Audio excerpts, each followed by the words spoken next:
So it's time to start getting this gasket surface nice and clean again. I'm just gonna start with pretty much a dull scraper. You don't really want anything too sharp or else you can kind of gouge into the face of it here.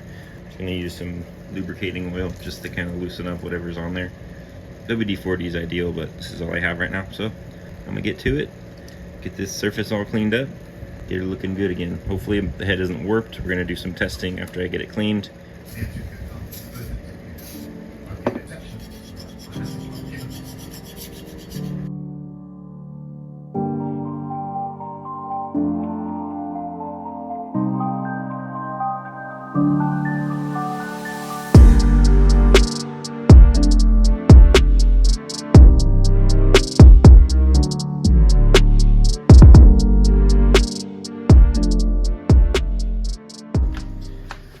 Well, it's cleaning up pretty nice here. A lot of elbow grease, a lot of time, a lot of patience getting it clean here. Seems like it's not doing much, but just keep on scraping it. Keep on applying your lubrication, your cleaner, and it'll start to clean up for you. It does feel pretty smooth, which is good. All right, next we're gonna move on. We're gonna check the flatness of the cylinder head.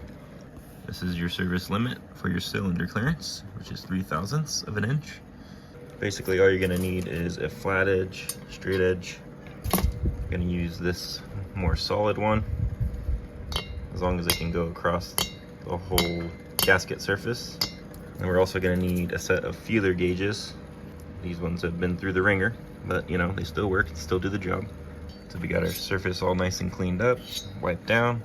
Here's your 3 thou gauge, that's within our tolerance. So we'll use our flat edge.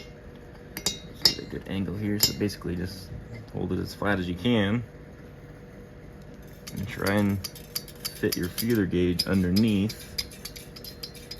So you want to go pretty much in all areas and make sure that your feeler gauge isn't getting through. I've done my share of testing already, so I have some good news that the head is still usable and we don't have to get it resurfaced. So that was my biggest worry. After testing, we're good to go. Again, all this information is right in the service manual. Pretty much I went here, placed a straight edge across the gasket surface, blah, blah, blah. Check table 2, that'll give you your clearances. Table 2, all your clearances. Makes it pretty easy for you to just follow step by step. Back at it again, we're over here on the cylinder, doing some more investigating. I'm gonna get this guy out of the way finally. Oh, we got a little bit of gasket hiding down there and the little dowel for the cylinder head. So I'll be sure to get that little debris out of there. But yeah, I think I'm gonna pull off the cylinder as well, just to see if this bottom gasket has any, carnage as well because of all the vibration. So I'm already this deep, I might as well pull that off too. Double check the piston rings as well. We're just gonna kind of once over everything in this cylinder and hopefully everything's healthy. I'm not even gonna touch this one because there's no sign of anything going weak. So there's no need to open that bad boy up. I just did this, I think it was 3 years ago now, but less than 5,000 miles, I'd say. So yeah, not very many miles on this cylinder head before it loosened up on me. So let's go ahead and start cleaning this up, maybe pull it off and get down to business. This is where a majority of the damage is right here. Hoping I can scrape some of that off, make it smooth again. But we're gonna find out. We're gonna learn today. Just gonna use our little stiffy putty knife here. See if we can get a little bit of this off. I'm sure we can salvage this cylinder. Would be cool to do like a 1275 big bore kit on this thing. Maybe that'll be down the line, down in the future. You know what I mean? A good tax time comes around. Maybe I'll buy myself something nice. But for the time being, we're gonna enjoy the 1200 cc's. One day we'll re-enjoy it once I fix it. Before I pull the cylinder off, I'm gonna go ahead and start scraping the top of the piston. I'm hoping it'll just prevent any debris from getting into the bottom end of the motor. Be gentle with it. Ooh, look at that. Coming on pretty nice, just going on dry. I didn't put any penetrating oil or anything like that. These cool little plastic scrapers, Amazon special. I'll link everything down below, don't worry.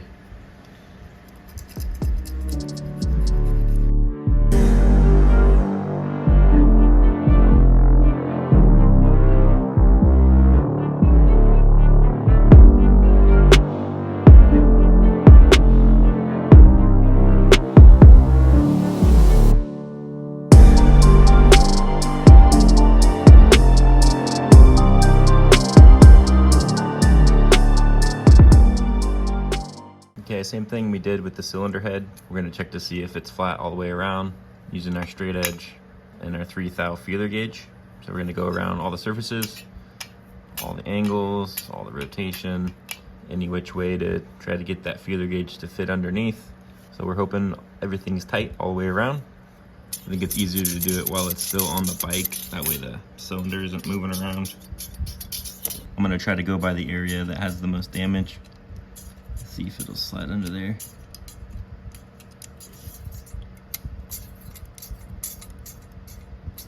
Still getting stuck, nothing's going all the way under. So I think we check out, good to go. Okay, we're about to remove the cylinder now. We're still in 5th gear, so we're gonna rotate the motor down till the piston gets down to bottom dead center. So that'll be all the way down the cylinder wall. Ooh, that didn't take long to get down there. I barely touched it. Let's see if that's BDC. So we have some liftage going on down here. But I just barely rotated the tire and the piston's at the bottom. Just gonna confirm that it's all the way at the bottom. That way we can lift the cylinder off. Yeah, that's at the bottom for sure. You're gonna wanna have a lot of paper towels on hand too. We're gonna need to stuff these down into the crankcase. That way no debris can get down in there and create further issues down the road.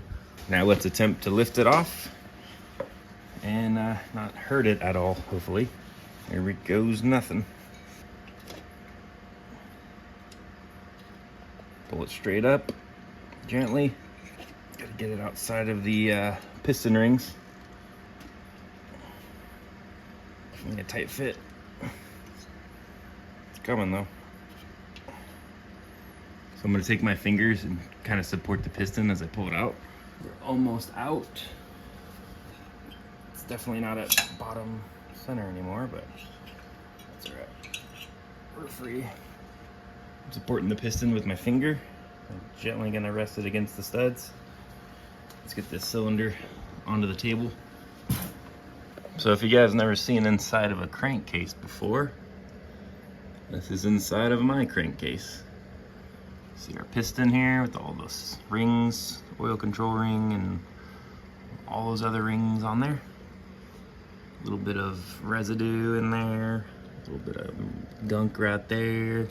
So I'm going to carefully, I need to get this bottom gasket off just to get it out of there. Work it gently off the studs. I'm gonna gently wipe around the gasket surface. Try and wipe away. If there is any debris, it won't go inside. If anything does get in there, we're hoping that it's minor and small.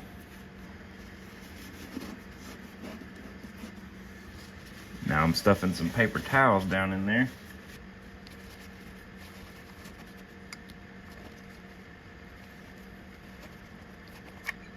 All right, got everything nice and stuck in there. Just gonna continue to wipe down the surface. Just an initial wipe down, nothing crazy for right now. I just cut out some hose for these studs here. Just some rubber hose to help protect the piston a little bit. Had this stuff on hand, so I'm just cut a couple pieces. Just gonna sleeve the studs. I won't have to worry about any damage to the piston rings. We're covered on all 4 sides now. All right, here we go. We're gonna do some chem dip tonight. I've used this on carburetor parts, obviously, that's what it's made for. And I've also used it on my Harley the last time I tore it apart. This stuff is great for breaking down any carbon deposits. Pretty much just turns it into a gum and then you just kind of wipe it or use a soft bristle brush to get rid of it. We're gonna be getting the cylinder head cleaned up tonight. We're also gonna be cleaning up this cylinder as well. A little bit of carbon buildup around here. Basically your combustion chamber. The cylinder wall is actually pretty fresh where you can see those like honing marks, those cross hatchings. So that is a good sign. We're also going to jump over to the cylinder head and basically I'm gonna fill up this area with the chem dip. As you can see, I already put the spark plug back in there. So we're basically just gonna be making a pool of the chem dip up here. That way our valves and everything in this area can soak and hopefully the chem dip will do its job and kind of gum up all the carbon that's in here. So let's go ahead and get to it. Enough talking, let's get some work done. Now this stuff is pretty nasty, so be sure to have a door open, some ventilation, some protection. Better be safe than sorry. Let's see what we got. This thing's a couple years old now, because like I said, I've used it before, but it actually comes at like a very dark brown color. Comes with this nice little handy dip tray if you have like hardware or something. I'm gonna attempt to use this turkey baster. It is plastic, so I'm kind of worried that it might like melt it or something. But we're gonna basically just slowly take some chem dip out of here and start kind of, you know, squirting the liquid here until everything's submerged, and that way we can get it soaking properly. Maybe soak it for 15 minutes. I'm gonna scrub it with like a nylon brush just to be sure I'm not gonna do any damage. And we're gonna go from there. It's always handy to have a little plastic tray or something where you're not gonna splash this stuff around everywhere. It's nice to keep it contained within the work area. So this is the same procedure I did a couple years back, so it seemed to work pretty well. I have an assortment of brushes here. You got your standard wire brush, you got your brass, you have your nylon, which is what I'm gonna use. I think I can get away with using brass as well, just because it's pretty gentle, and I may use that depending on how well this cleans up, but only time will tell.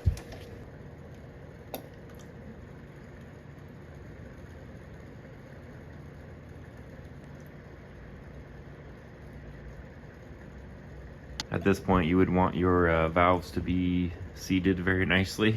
I guess this is a perfect test to find out if your valves are seating nicely.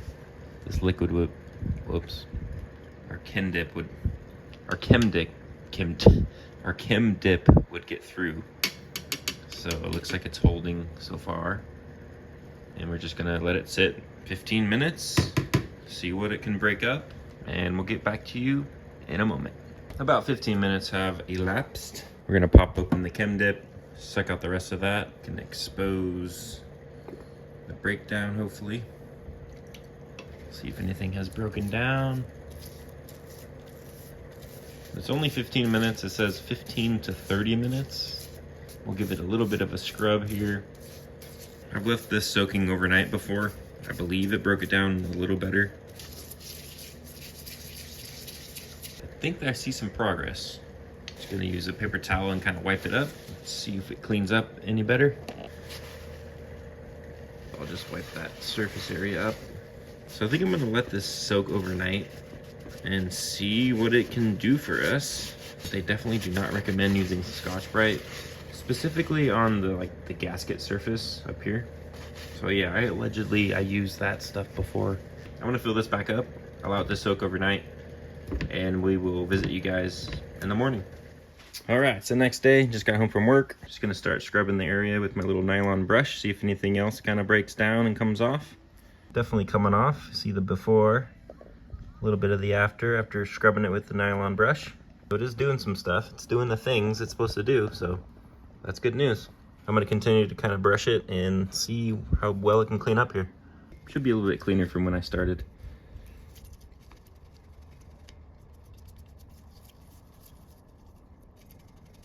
I don't want to spend too much time on this.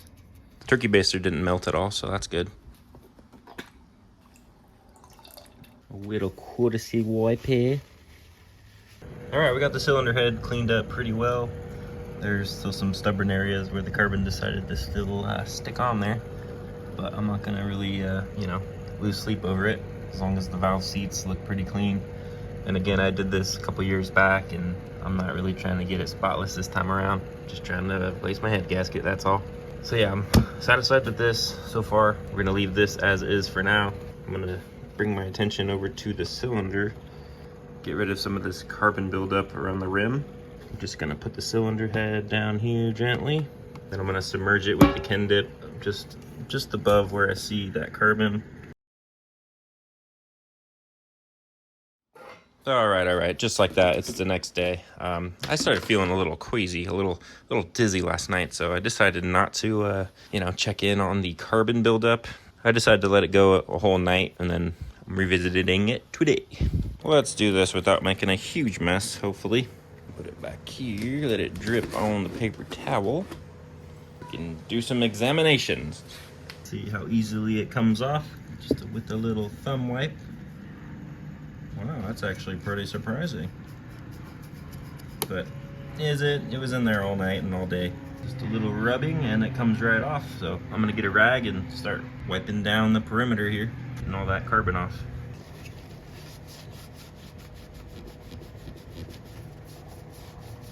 Well, just soaked it for another 30 minutes. It may be better to do repeated soaks after kind of scrubbing it. So we'll see right here, right now, if it breaks up any of the other carbon that's left on there.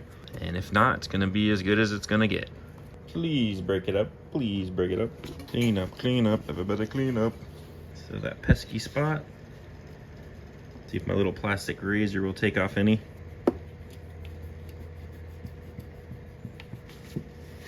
Being real stubborn. Still kind of feel it. Oh, myself again, bud. Don't mind me, I'm just in here talking to myself again. A little bit more came off. Maybe about 90% of it off. Okay, so this is what the cylinder is looking like. Not sure what this discoloration is here. Anybody at all know anything about the coating that these cylinders come with? I don't know, that was kind of hiding under the carbon after I scraped it off. But I was just using the little plastic razor blades. But yeah, all the carbon is off. We're left with a little discoloration now. I hope that's not too big of a deal, considering that's just like the combustion zone. I'm liking the way it's turning out, and I think we're gonna move on from the cylinder and call this good. Our gasket surface is all cleaned up as well. I'm happy we're gonna get to reuse this cylinder. There wasn't as much damage as I was assuming, considering how bad the head gasket leak was. So let's keep up the good vibes and keep on moving. Well, we got the cylinder pretty much wrapped up, so I'm over here at the piston now. I already cleaned off the top, as you guys saw earlier in the video. But anyways, I'm gonna start focusing on the side of the piston. I already did the other side, but I'm jumping over to this side to show you guys a little bit of the cleaning that I was doing. So I'm gonna try to get this brown mark off right there. And all I'm really using is a rag with some brake clean on it. I'm just spraying the brake clean right on the rag. I'm just trying to target the carbon buildup here. I think it already kind of came off with one wipe, watch this. So it's real light buildup. It's already gone. I just don't know if this is recommended or not, but just aluminum, right? All the way around, looks nice and clean. I'm doing this step now, that way it's gonna be easier when we go to put the cylinder and the piston and they're compressing the rings and all that. So I'm hoping this will kind of make that process go a little smoother. There's no carbon in the way and it's a pretty tight clearance, so I think it's worth the extra time to do this now and make the insertion process a little more easier down the road here. So again, I'm just very careful where the brake clean goes. You don't really want to just dry out everything over here. Just giving it a once over, trying to make sure everything looks nice and clean. I'm also going to double check to make sure that the piston rings, the orientation are correct before you put everything into the cylinder. So I'll be sure to go over that when the time comes. But yeah, I think the piston's pretty much cleaned up. We're probably just gonna do a little bit of compressed air inside the ring lands and whatnot, just to kind of make sure no debris stuck in there. Clean, clean, clean. And that's about it. That's about all she wrote on this.